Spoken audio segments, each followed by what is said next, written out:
यह रात बहुत ज़्यादा अंधेरी थी। आसमान से तेज़ बारिश हो रही थी और जंगल अजीब सा लग रहा था। एक छोटा सा लड़का जंगल में भटक गया था।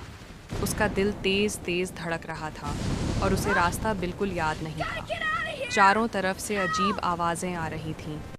पत्ते हिल रहे थे और उसे डर लग रहा था। तभी उसके सामने एक सफ़ेद खरगोश आ गया। वह छोटा था, लेकिन बहुत समझदार और बहादुर था। दोनों ने एक दूसरे को देखा। दोनों डरे हुए थे, लेकिन दोनों को एक दूसरे की ज़रूरत थी। फिर वे दोनों साथ चल पड़े। बारिश और तेज़ हो गई और चलना मुश्किल हो गया। थोड़ी देर बाद उन्हें जंगल में एक पुरानी झोपड़ी दिखाई दी। वह थोड़ी डरावनी थी, लेकिन रुकना ज़रूरी था। अंदर जाकर उन्होंने एक छोटी सी आग जलाई। थोड़ी गर्मी मिली, लेकिन बाहर खतरा आ गया। जंगल के जानवर पास आ गए और उनकी आंखें चमकने लगीं।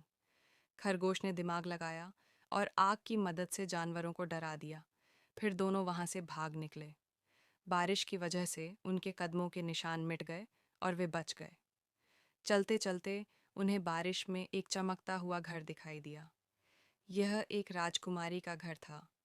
दोनों डर के मारे घर के पीछे छिप गए। थोड़ी देर बाद दरवाज़ा खुला और एक प्यारी सी राजकुमारी बाहर आई। उसकी आंखों में दया थी और चेहरे पर मुस्कान। उसने दोनों को अंदर बुला लिया। अंदर बहुत गर्मी और सुकून था। कुछ दिन बीत गए। तीनों साथ हंसे, खेले और घर के काम किए। लेकिन रात में राजकुमारी उदास हो जाती थी। लड़के और खरगोश ने सोचा कि वह जंगल में अकेली क्यों रहती है। राजकुमारी ने यह बात सुन ली और उन्हें अपनी कहानी बताई। उसने कहा कि एक खतरनाक जिन उसे जंगल में ले आया और कैद कर दिया। तूफान और जंगल उस जिन के जादू की वजह से हैं। लड़के ने हिम्मत दिखाई और मदद करने का वादा किया। खरगोश को जंगल के राज और छुपे हुए रास्तों के बारे में पता था।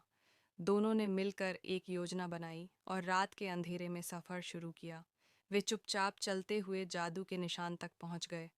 अचानक जिन सामने आ गया और आसमान गरजने लगा। खरगोश ने उसे गलत रास्ता दिखाकर भटका दिया।